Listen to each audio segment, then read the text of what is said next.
In Chapter 3, we're going to be looking at the relationship between bivariate data and looking at scatterplots and correlation. So to get started, let's go ahead and look at a list of objectives for this section.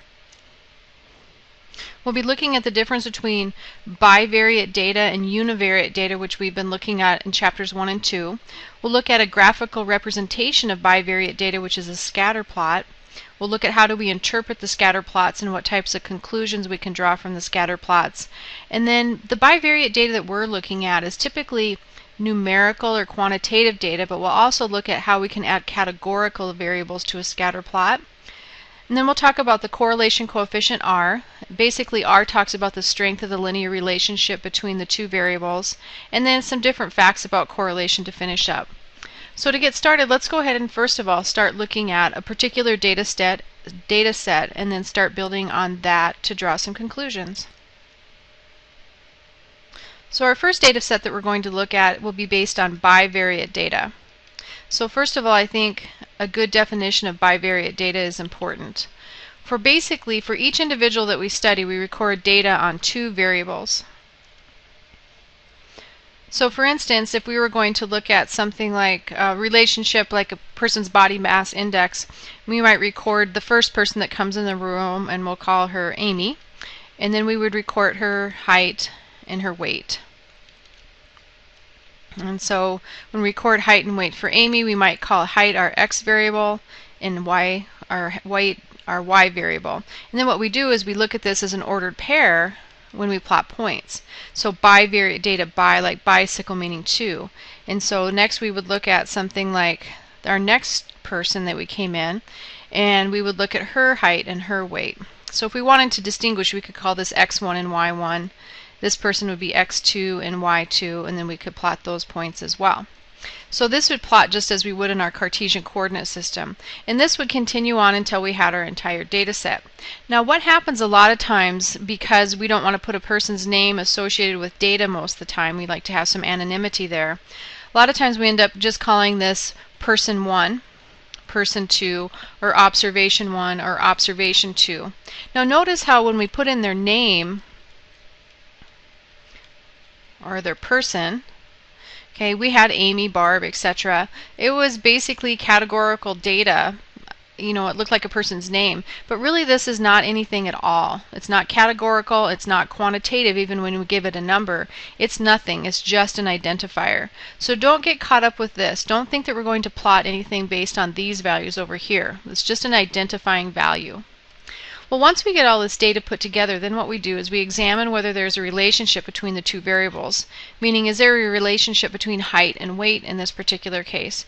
Are taller people heavier than lighter people, or is there no relationship at all? So again, do changes in the one variable tend to be associated with specific changes in the other variable? Now these relationships can take place in a lot of different ways. First of all, one variable could increase and so could the other one. One variable could decrease and so could the other one. And of course they can move in opposite directions, one increase, one decrease. And guess what? There's also the case that they have no relationship at all, and we can come across data like that too. So for our first example with data, we're going to be looking at two quantitative variables, and we're going to have 16 different students that we record these quantitative variables for. And basically we're going to be looking at how many beers a person drinks and their specific blood alcohol content for 16 students. So here's the data that we have for those 16 students. Now a couple quick things to keep in mind. Each of these is a numerical response. The number of beers, numerical response or quantitative variable. Blood alcohol content is also numerical. Now you might look over here at student ID and say, oh, these are numbers as well. But it's important to keep in mind in this particular case that even though they're numbers, they're not even really a variable. All they are is an identifier to say which particular label belongs together. We want to keep this person's student ID number 1. We want to keep the numbers 5 and 0.1 together for this person. We don't want this number 5 to go with 0.02. We want the relationship to develop between these. So now we have our data, and it's kind of difficult to tell anything from here what's going on. So we want to look at a scatterplot of the data. So a scatterplot is used to display quantitative bivariate data. So now that we have our bivariate data and it's quantitative, how would we produce a scatter plot? Well, first of all, when we start a scatter plot, again, these are basically ordered pairs. Now, it doesn't matter if I have beer or alcohol content on the x or the y axis. We just have to be consistent with it. So in this particular case, I'm going to call this my x variable, number of beers. Y variable is blood alcohol content. Now, I would expect that the more beer you drink, the higher your blood alcohol content. But because of things like size of the person drinking, number of drinks had, and how fast maybe a person had eaten before or after they started drinking, those will lead to different factors with the blood alcohol content level.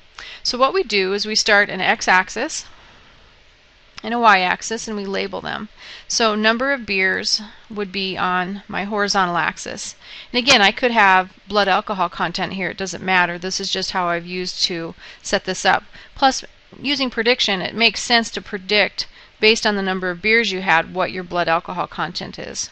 So number of beers is on my horizontal and blood alcohol content is on my vertical axis. Now it looks like from here we go from 1 to our highest number is 9. So we would label our axis 1 to 9. And of course Minitab will do this for you very nicely as well. But we're just going to do part of this one by hand. We won't do the whole thing. Now for student ID 1, we would graph the ordered pair 5.1. Now it looks like we better look on our scale here, and it looks like our scale on the vertical would go from, let's say, we'll start at 0.02. This would be 0.04. And again, you have to be careful how you scale these because you will end up running out of room, which I think I'm going to do here because we need to go clear up to almost 0.2. So this should technically go up higher, but for the few points I'll plot, it won't end up making any difference.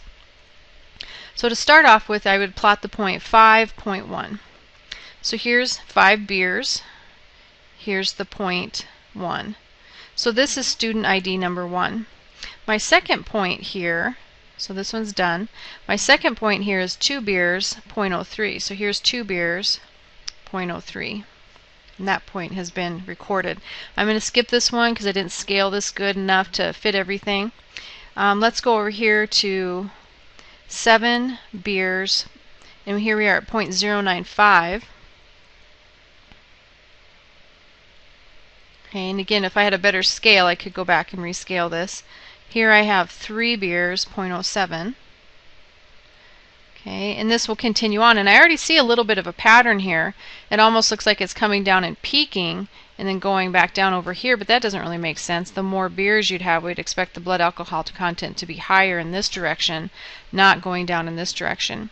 But this is how you would do this, and again, you go through 3.02 would be this point, and you'd plot these on a Cartesian coordinate system, and then you look for a pattern. Well, I'm going to pop in a graph that's been already produced, and so we can look at some of the characteristics of the graph and talk about the relationship that exists there. Now here's a graph that we have that was produced by not Minitab but by some other software, probably Excel, I believe. So from this graph we can see, in comparison to what we started, we can see that the same points are in existence. And here's this point way up here that didn't fit on my graph that I had. But basically each one of these points is plotted. And we can see that there's a general bit of a shape here. It looks like it could be increasing relationship. If I were to sketch one line through here, it looks like it would have a positive slope, so that kind of gives me a little bit of information. Now again, be careful that you understand that the student ID does not come into play here other than as an identifier or as a reference number. It's not a quantitative variable, and it doesn't really matter in this particular plot other than as an identifier or a reference number. Now remember, the 1, 2, 3, 4, 5, 6, 7, the student number, doesn't appear on this graph. Now also remember that you do not use a scatter plot if you only have a univariate data set. And a univariate data set means we have one variable. Sometimes students make a scatter plot of one variable against the ID, and this would be incorrect. It would have really no meaning at all. So let's look at some of the characteristics of this graph, and then let's also start to talk about things like the response variable, the explanatory variable, and see which is which in this particular case. So for this graph, we have two variables of interest. We have the x-axis that we have here, and then we have the y-axis over here. Now what we're looking at is a dependent and an independent variable that we're trying to set up for prediction purposes. Now the x-axis is called our explanatory variable. So this is called our explanatory variable. And basically our explanatory variable may explain or influence changes in a response variable.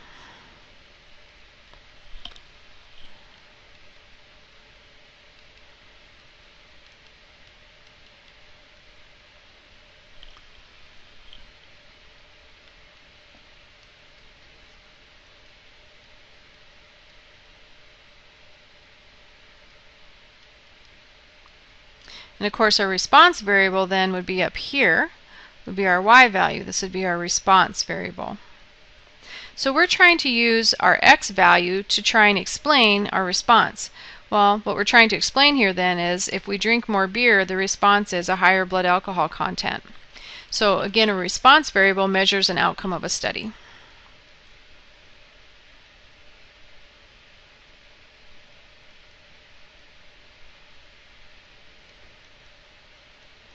Now there's also other names for these.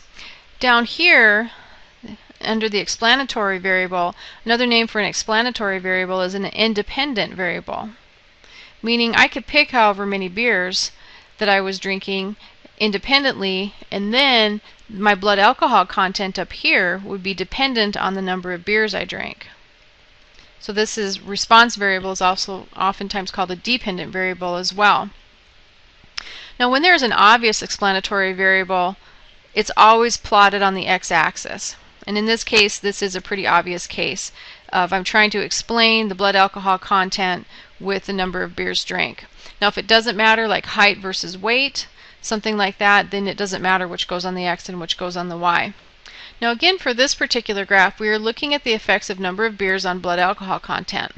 And if you think about it, the response is obviously the resulting blood alcohol content, and we want to see if we can explain it by the number of beers that have been drank. So that's why we have our explanatory variable, the number of beers, response variable, our blood alcohol content. Now that we've looked at the scatter plot, before we start to talk about the shape of the scatter plot, we need to talk about the scale of the scatter plot and how changing the scale can change the appearance of the graph. So let's go ahead and throw up quite a few different graphs, and this time we'll use some little bit different data and then talk about how the scale changes how we interpret the data. So before we start to interpret this particular data set, please remember that every single graph is representing the same data. But it's amazing how different it looks. So first of all, we're looking at the pulse rate versus time spent swimming. Now the x-axis is a little bit hard to see here, but the x-axis is the time spent swimming. So you'd think that the longer that you swam, the higher your pulse rate would be. So again, x-axis is the time spent swimming. That's our explanatory variable. Now our response variable is the pulse rate. So this is the same for each of these axes. It's not changing. So in this case, the x-axis is the time spent swimming.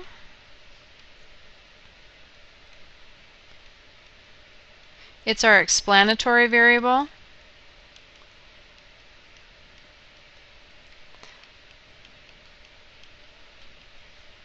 It's also known as our independent variable. Now conversely, the y-axis is the pulse rate.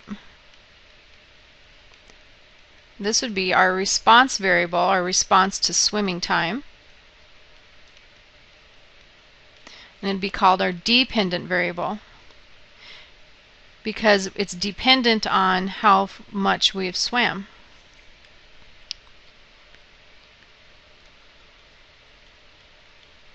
Now the only thing that's changed here is the scale.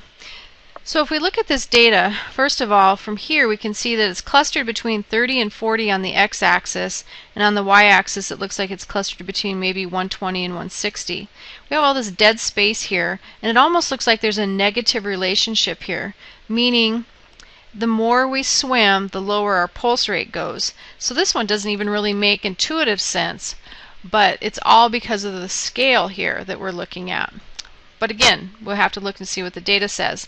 So for this particular case, there's too much blank space. And when there's too much blank space, it's hard to see what's going on. So usually we like to spread things out, so we have a graph more like this down here, where the entire x-axis and the y-axis is being used. Now in this particular case, we have too much blank space as well. And what's changed here is I still have this horizontal scale from 0 to 50 over here is changed from 0 to 40. The bulk of my points again are in this region between 30 and 40-ish. But now my horizontal or my vertical scale is changed from 0 to 180, and I kind of zoomed in between 120 and 180. So again, here I have too much blank space. So I stretched them out vertically, but horizontally I still have an issue. So let's move down here first. Now you can see here that I've stretched them out horizontally, but not vertically. So again, I have too much blank space. And of course, the last case we're going to look at is just right. My vertical space is used up, and my horizontal space is used up, so this kind of gives you an idea about the relationship. Now as we look at this, it says time that we spent swimming. Now at some point, you would look at this and you think, okay, if I spent more time swimming, you'd expect our pulse rate to go up, but at some point, that relationship will not hold any longer. It can only go up so high.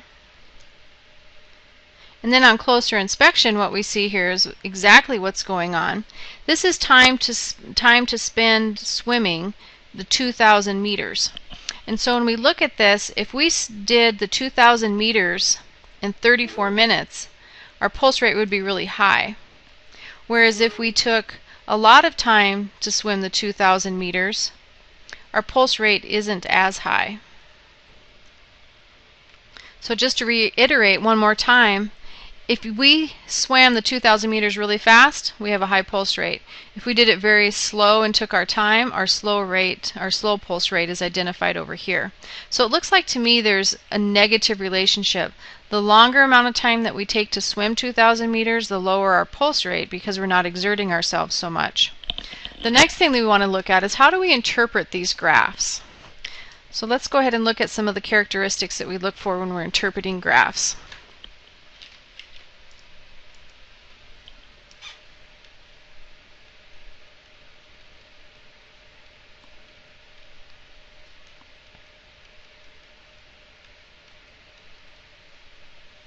Now when we interpret a scatter plot, we're basically looking for a few things.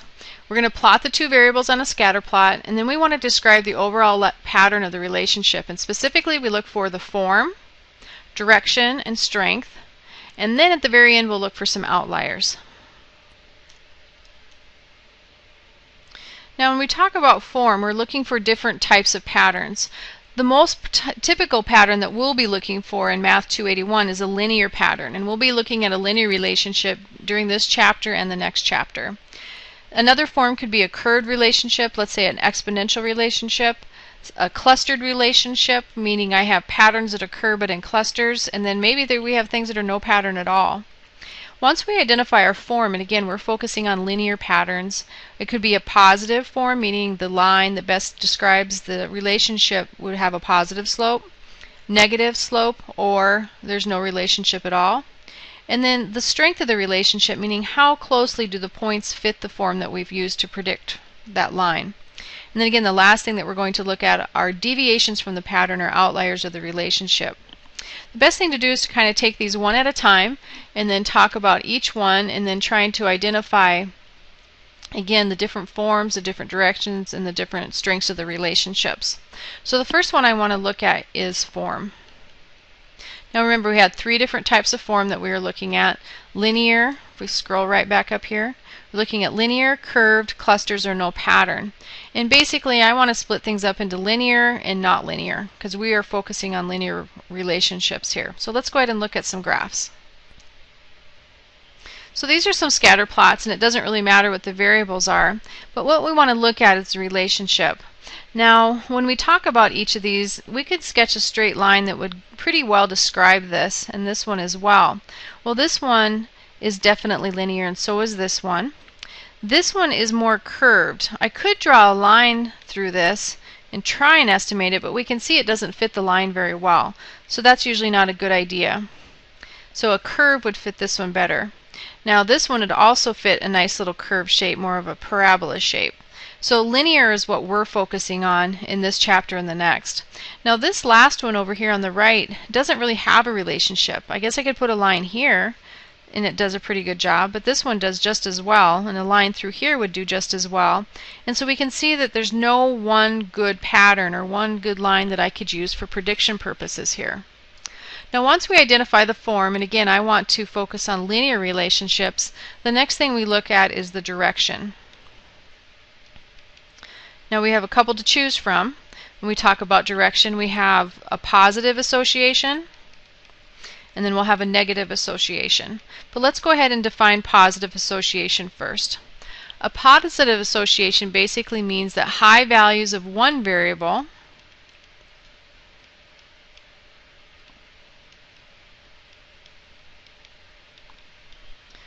tend to occur together with high values of the other variable.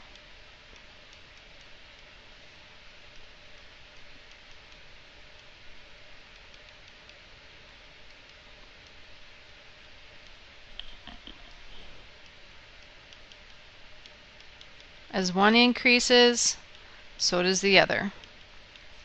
We also could have a negative association. Now not every graph will be a positive or negative association. They have to be linear first. And once they're linear, then I can see positive or negative. So for a negative association, high values of one variable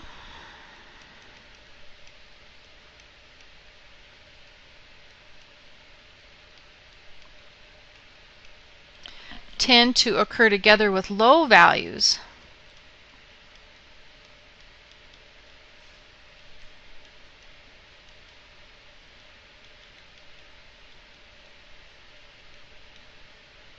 of the other variable. And we're going to look at some graphs here. But again, we're assuming we have a linear pattern here. So direction is assuming that the form of our graph is linear. Otherwise it really wouldn't make sense to say positive and negative, because you can see for this case I'd have negative and then positive. So let's go ahead and look at two graphs that would have a positive and a negative linear relationship. The one on the left here, clearly very tight linear pattern, and I have a positive slope here, so that's why we call this a positive linear relationship. And again, high values over here in this one variable in the x direction are associated with high values in the other variable or in the y direction. Now over here we can see that we have a linear pattern as well. High values in one variable, so let's say we have high values over here in the y direction, are basically going to start occurring with low values in the other variable in the x direction. So again, here we have a high value of x, low value of y. Here we have a high value of y, low value of x. And so these are examples of positive linear relationships and negative linear relationships. Now we need to talk about the strength of those relationships. Now the two graphs that we have now are very strong relationships, both the positive and the negative, because they're tightly clustered about this line of best fit. If I had a lot of pattern, a lot of points over in these directions, it would not be as strong of a relationship. But we'll look at some different types of graphs and discuss the strength of the relationships in a scatter plot. So again, when we talk about the strength, it's basically by looking to see how much variation or scatter there is around the main form.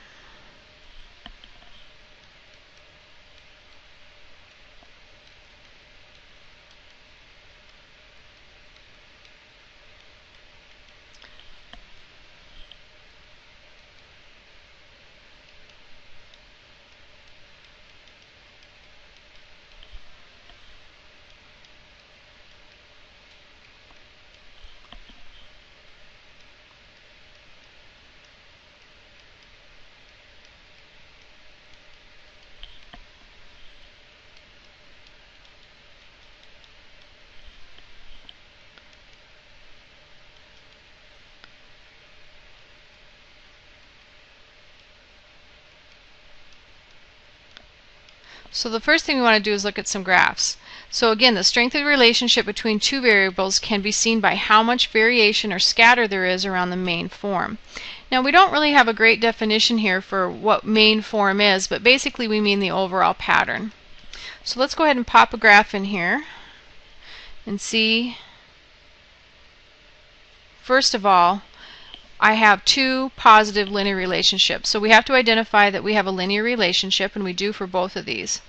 Now this one is considered positive because of this positive slope, and it's considered strong because I have very little variation. There's very little scatter about this line.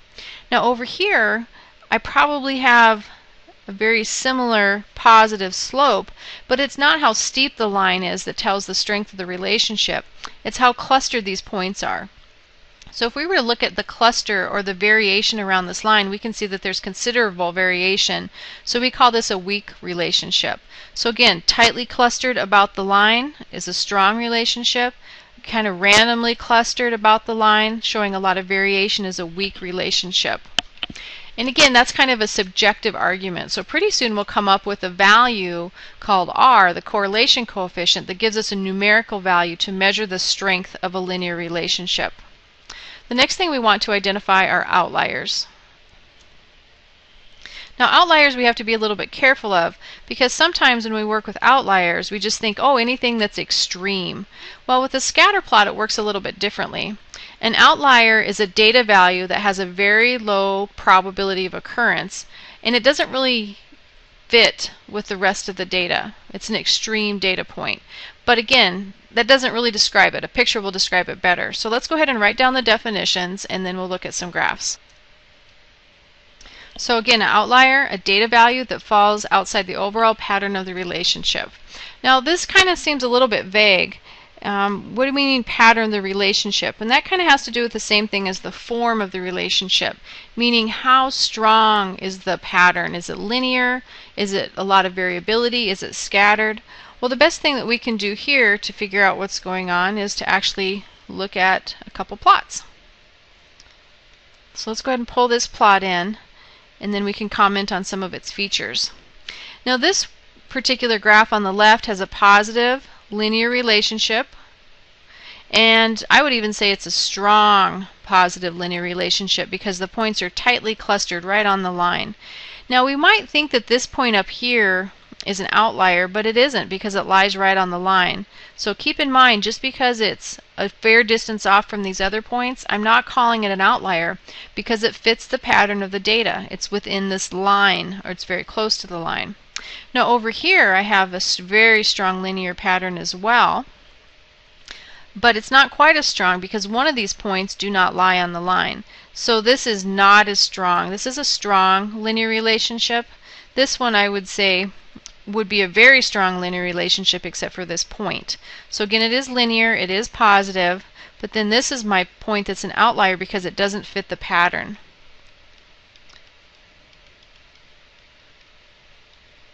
It doesn't fit this form, this linear form, so it doesn't fit the pattern. So those are things to be looking at when we're talking about outliers. So again, don't be tricked. You know, the graph on the left, you might think, oh, this is an outlier up here, but not necessarily. We have to look at the form of the data first to see what's going on. Now the next thing I want to do is to just look at some scatter plots in general and then describe them and look at how we would talk about the strength of the linear relationship. If it's linear, is it positive or it's negative? Are there any outliers? And how tight the points are around that particular form. So let's go ahead and pop up some graphs and we'll look at how we analyze scatter plots. So for our first graph that we want to look at, I think we could start by describing this, or actually we better look at what it's describing. On our horizontal axis, we have the log of GDP, gross domestic product per capita, and on the vertical axis we have the log of childhood mortality under 5. And these are given by percentages. Now each of these dots is a particular country. Now we can see if we were to sketch a line through here that a line looks like a pretty good predictor. The higher the GDP, the lower the mortality rate. So first of all, I see this is a reasonably strong, it's pretty clustered linearly. This is a reasonably strong negative linear relationship.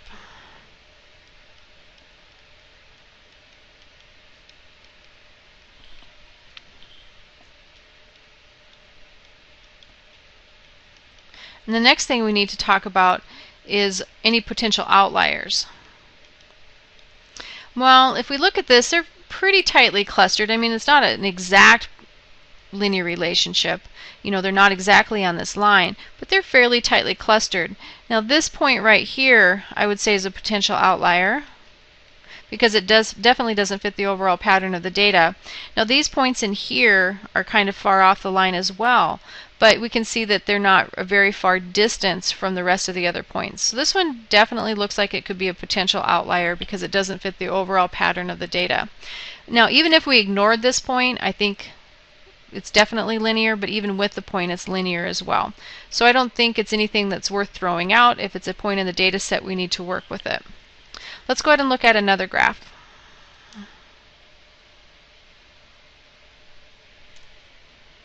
Now, this graph is kind of an interesting graph. This is data that's really commonly used in statistics because it shows some pretty interesting things. First of all, this does look linear. Okay, now what about the strength of the relationship? Well, I think this has a very strong, stronger than our last graph. So it has a very strong, positive, linear relationship. I do not really see any potential outliers. You know, I look up here and I think, well, that's really no further from the pattern here than this point is. So I don't really see any outliers here. Now let's go ahead and look at what the x and the y axes are. Here on the x-axis, this is the state of Florida. We have power boats registered. So this would be 400 times 1,000. So I have 400,000 boats registered, 600,000 boats registered, 800,000 boats registered, etc. And they noticed that a lot of manatees were dying, and they were trying to figure out the relationship between, you know, manatee death and what was happening here. And somebody came upon the number of boats registered to predict or explain the number of manatee deaths from powerboat collisions. And of course, as you might expect, as the number of power boats registered, because you have to register your boat, the number of manatee deaths would go up because of collisions, because there was more on the water. So this very strong positive linear relationship really does make sense. Let's go ahead and look at our last graph. Now here for this graph, let's go ahead and talk about what the axes represent first. The horizontal axis that we're looking at is the age at which the first words were spoken, and this is in months. So here we have 5 months, 10 months, etc. Then over here, this is called an adaptive score test, and basically it's a measure of intelligence in young children. So we would think that the younger a child talked, the higher their score, and that is absolutely true here. So if we were to draw in a line, I think we could call this a linear relationship, although it's not a very strong linear relationship, but I think a line like this would be reasonable. So it's not as strong as the other relationships that we saw with the manatees and the GDPs. So I would call this a mild, negative, linear relationship.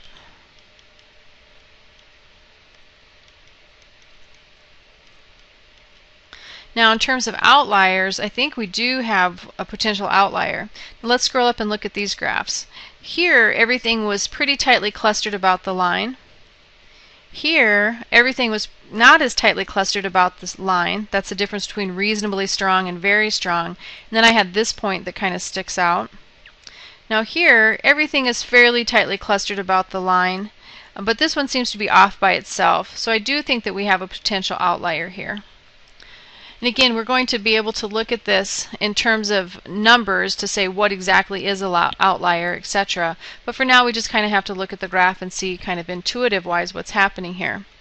Now the relationship is not so obvious here because there's very few data points for children that talk at a late age. Most of the data points are up here for children who talk at a very young age. And again, the outlier at the top makes that prediction more difficult. Also, when we look at this relationship, we might think this outlier is down here, but no, because it does fit the overall pattern of this data. But again, it's a pretty mild relationship. It's not a very strong relationship. Now the next thing we want to do is we want to look at including categorical variables in a scatter plot. Now when you're using Minitab or Excel, what this means is basically you have different variables that you're measuring. So we could have height and weight for males and height and weight for females. So we still look at the height and weight, but now we try and identify the points as male or female points, and that's where the categorical comes in. And we usually use a different symbol in your scatter plot to do that. But again, Minitab does that really well. And make sure you look through Chapter 3, your technology manuals that are in your Student Resources and Stats portal to help you come up with that. But let's go ahead and look at an example where we're using categorical. And remember, another name for categorical is qualitative variables in a scatter plot. Now again, in order to produce a scatter plot, we still need bivariate data, and it has to be numerical. But then we add that one other piece of information like male, female, etc. to try and talk about that. So let's go ahead and pop up a graph and have a look. So from this graph, first of all, we need to do some explaining before we can talk about too much. But on our x-axis we have the thorax length in millimeters, and here we have the longevity in days, and these are actually male fruit flies. Now we have different symbols here. We have purple dots and green triangles. Now we can look at two or more relationships comparatively on a single scatter plot when we use these different symbols to put things into groups. So again, this green are male fruit flies that are allowed to reproduce, and then the purple are the male fruit flies that are not allowed to reproduce. So we better make a little bit of a legend here so we can see what's going on. So here's our legend again. Purple dots are allowed to reproduce, green triangles not allowed to reproduce. And what they're trying to do is compare the association between the thorax length, the body of the male fruit fly, and the longevity, how long it lives in terms of days. So we can see that the pattern of purple dots is laying above the pattern of the green triangles, so we can conclude that not only do non-reproductive males tend to live longer than reproducing males, but this holds even when we take size and thorax length into basically into account. So again, we have to look at the pattern for each one of these as well. So the pattern that we could talk about here is just among the green. Just looking at the green pattern, it looks to be a positive linear relationship, and among the purple pattern it looks to be a positive linear relationship as well. So again, the pattern is similar in both groups, linear, positive, but male fruit flies not allowed to reproduce tend to live longer than reproducing male fruit flies of the same size. And the size that we're associating here is thorax length. So again, this is how we can introduce a categorical variable into the plot by using different symbols. Let's go ahead and look at another example. This example is going to take into account a lot of different variables. We're going to be looking at the energy expended as a function of running speed for various treadmill inclines. So the different treadmill inclines are the values that we're going to be looking at. And then we'll try to describe that relationship. So let's go ahead and pop up a graph and have a look. So first of all, just kind of get used to looking at this graph and seeing what this graph is saying. On the horizontal axis we have the speed at which the running speed that we have up here on the treadmill. And then on the vertical axis is the amount of energy or calories being exerted. Now over here we have quite a few different variables that we have to be looking at. So all these different symbols are different categorical variables, the incline of the treadmill. So we can see each of these has a positive relationship. If we look to this value, positive. If we look to our next one, it's positive. So individually these have an overall positive linear relationship. Now this one at the very end, it's kind of more sloped down, but we can see how the colors are clustered together here. So if we ignore the incline, totally ignoring the incline and the different symbols, the scatter plot would not really show any information at all. So first of all, let's note that. So ignoring incline, there's no relationship. Meaning if we took all these lines out and just looked at these points individually, I don't really see a pattern here. However, for each incline, there's a very strong positive linear relationship between the energy expenditure and speed. Also, we find that the relationship between energy expenditure and speed is noticeably different for different inclines. More energy tends to be expended for a given running speed if the incline is steeper, if it's more uphill. So that's what we can start looking at here. So this is a slow speed. Okay, and here my incline is very, very steep, and you can see that the number of calories expended is very, very high. So ignoring the incline, there's no relationship. But by looking at the incline, there's a very strong positive linear relationship for each level of incline.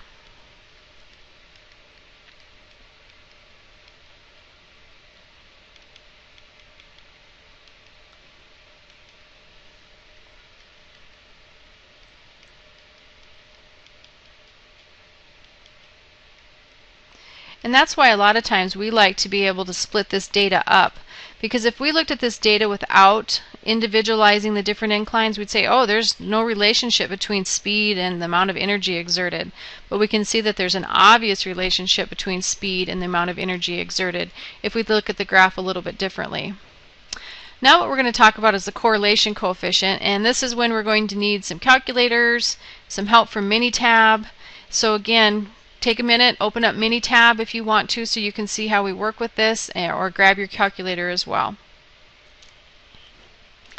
Okay, to start out with here, we're talking about the correlation coefficient. The correlation coefficient is denoted with the lowercase r. Don't use a capital R because that has different meaning. So the correlation coefficient r is basically a measure of the direction and strength of a linear relationship. So this is your book definition, but I would like to add a little bit more to this. So the correlation coefficient is a measure of the direction and strength of a, and I would like to have the word linear put right in here. Linear relationship. And it's calculated by using the mean and the standard deviation of both the x and the y values. And so that's why using your calculators is going to come into play here. Now, when we talk about the relationship between x's and y's and how strong the relationship means, that's basically looking at how tightly the values are clustered about the line. So that's why we're talking about a linear relationship. Let's go ahead and pop up the formula, and then we'll look at how we calculate these values. Now when we start to talk about the formula, you'll see quickly why we want to be able to use Minitab or our calculators to find this. So make sure if you're using your calculator that you're using Bivariate Data. Now not all of your calculators have a Bivariate Data mode, but that's okay. You can use these individually and crunch the numbers as well. So the correlation coefficient R, strength of the linear relationship. It's 1 over n minus 1, and again n is our sample size. And then this is the part that gets a little bit ugly to work with.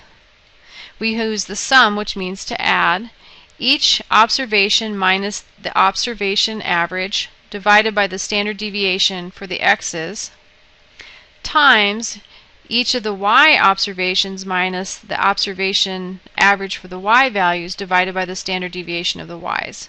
And this looks pretty ugly, but it's not as bad as you might think. So first of all, to get started, let's go ahead and look at some summary values, and then we'll also look at how we actually go through and calculate this, and then also a graph.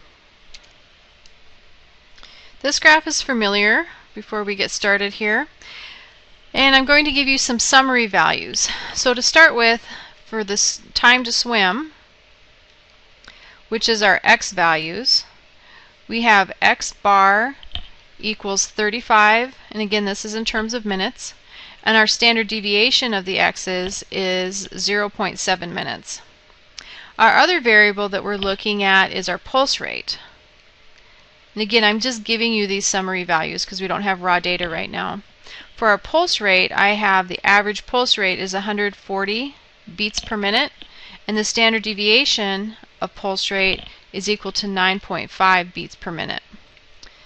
So the way we start this process is we basically plot x bar and y bar, and our line will go through that point. So our x bar is 35, so here's my x bar.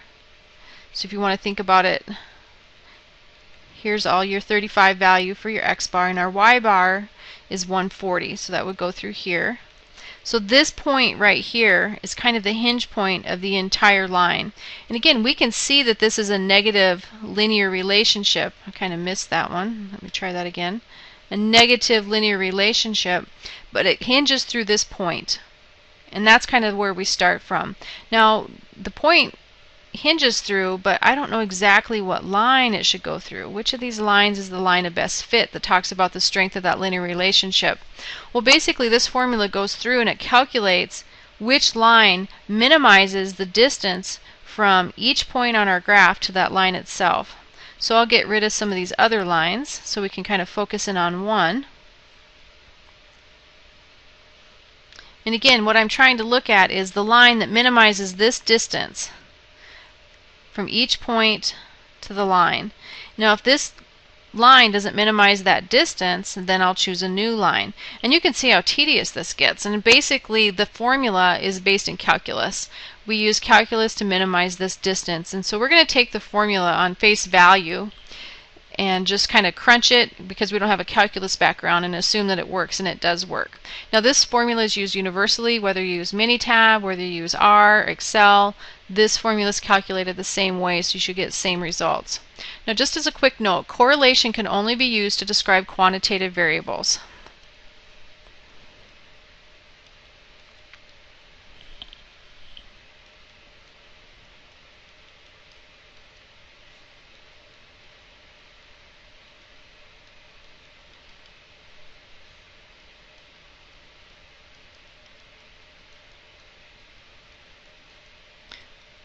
Please keep this in mind. Categorical variables don't have averages and means and standard deviations, so it really wouldn't make sense to work with them in terms of that. Now, when we're trying to find our value of R, it doesn't distinguish between explanatory and response variables.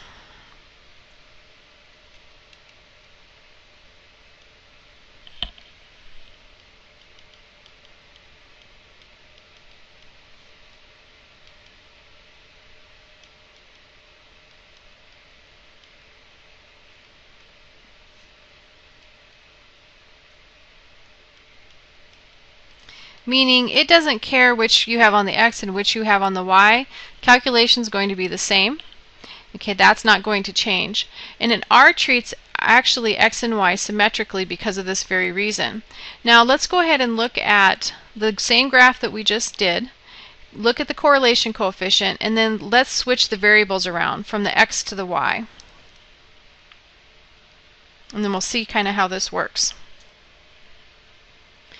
So again, we've looked at this. Now, we're assuming that Excel or Minitab went through and it calculated a correlation coefficient.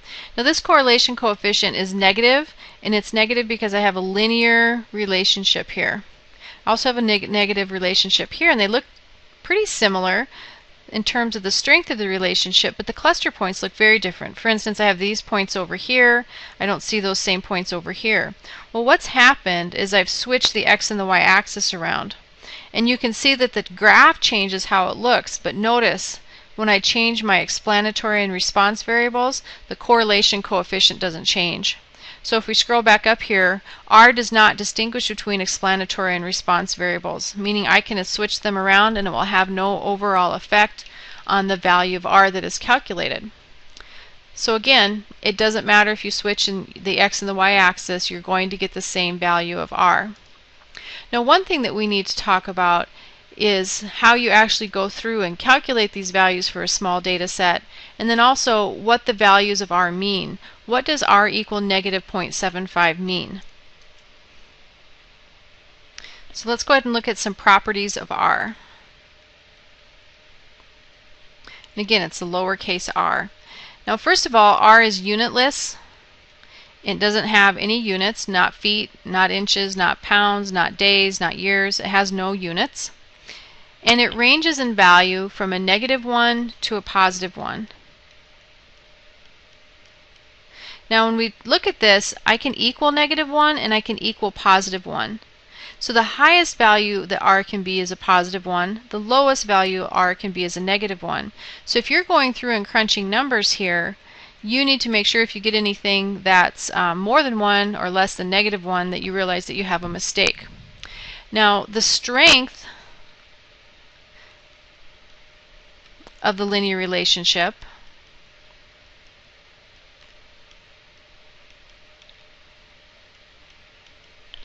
basically is indicated by the absolute value of r.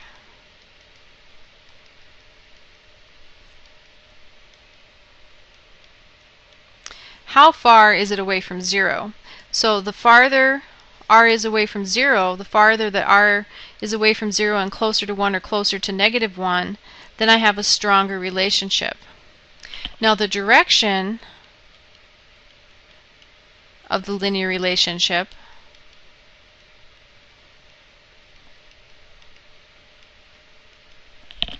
is indicated by the positive or negative sign.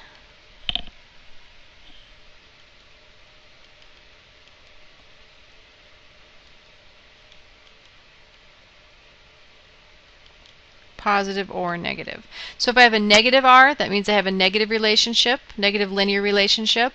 And if I have a positive r, I have a positive linear relationship.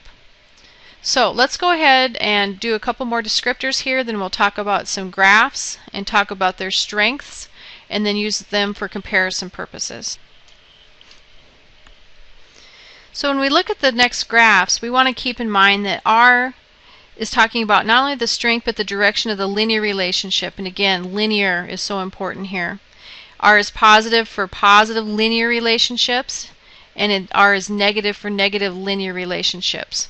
And the closer r is to 0, the weaker the linear relationship is. The closer r is to 1 or -1, the stronger the linear relationship is. And again, r only has meaning for linear relationships. If you have some sort of a curvilinear type relationship or a parabolic relationship, it doesn't hold. We use other measures to determine that. So this only works for linear relationships. So here we have some graphs. Let's go ahead and analyze these graphs so we can talk about the correlation coefficient for each one. Now in this particular case, there appears to be no relationship at all. If I were to draw a graph through here, it seems like this line would be as good as this line, would be as good as this line, etc. There's no clear solution here. Now here this looks like it could have a negative linear relationship, but it's not very strong. And you'll notice the correlation coefficient isn't very large either. So let's compare these. This is saying there's no strong linear relationship. There's no relationships. It's neither positive nor negative. Okay, otherwise I'd have something greater than 0 or less than 0. So there's no strong linear relationship at all. This one is saying there's a slightly strong negative linear relationship. Over here I can see that I should have a positive correlation coefficient, and I can see I do. Now this one is slightly stronger relationship than this one. We don't compare the positive and negative values, we compare how far these are from 0 or how close they are to 1. Because this is closer to 1, this is saying these points on this graph are more tightly clustered. Now here I have a even stronger negative relationship. So again, I'm just looking at not the positive or negative, but how far these values are away from 0 or how close these values are to 1. So these values are getting closer and closer to either 1 or -1. So 3, 5, 7, even more tightly clustered. This is a positive, and I can tell the strength is very, very high because it's very close to 1. And here I have a nearly perfect negative linear relationship because the correlation coefficient is so high. Now if we were to compare these, some people might look at this and say, okay, this value, since it's almost -1, is weaker than this value because this is a positive 0.5. But we can't compare them that way.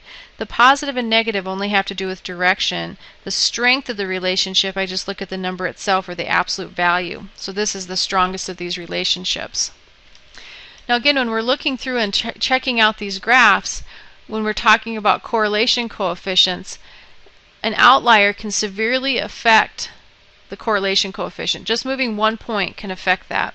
So let's go ahead and look at the outlier effect on the correlation coefficient.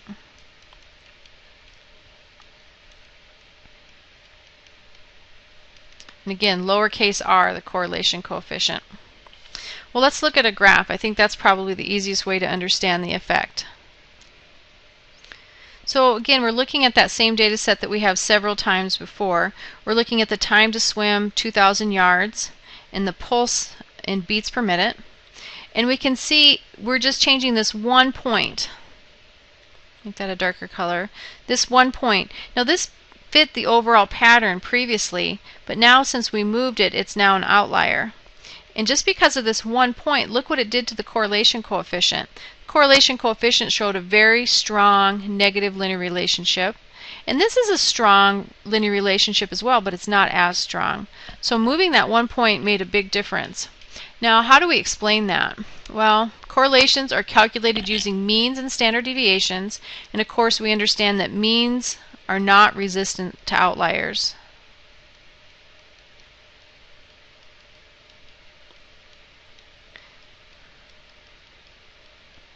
Therefore, R is not resistant to outliers because we use the mean to calculate it.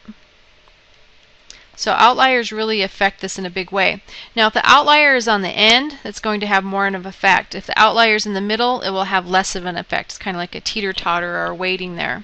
So again, just moving one point away from the linear pattern here weakens the correlation from basically negative 0.91 to negative 0.75, so it's moving closer to 0. Now the trick here is how you're going to calculate these values. And again, putting these values into Minitab, you can calculate them very quickly, and you can also calculate them by hand. So before you come to class, go ahead and try a few of these problems and bring lots of questions on how to use your calculators and how to use Minitab, and you should be able to calculate these correlation coefficients pretty quickly.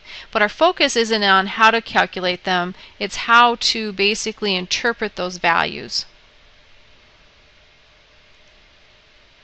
Scatterplots are used a lot in data analysis, so I think it's really important that you be able to interpret these. But again, we are only looking at linear relationships. So keep in mind we are only looking at linear relationships in 281. Other types of relationships are a little bit more difficult to work with, and their formulas are certainly more difficult. In the next chapter, we'll be looking a little bit more at linear relationships from a little bit different perspective.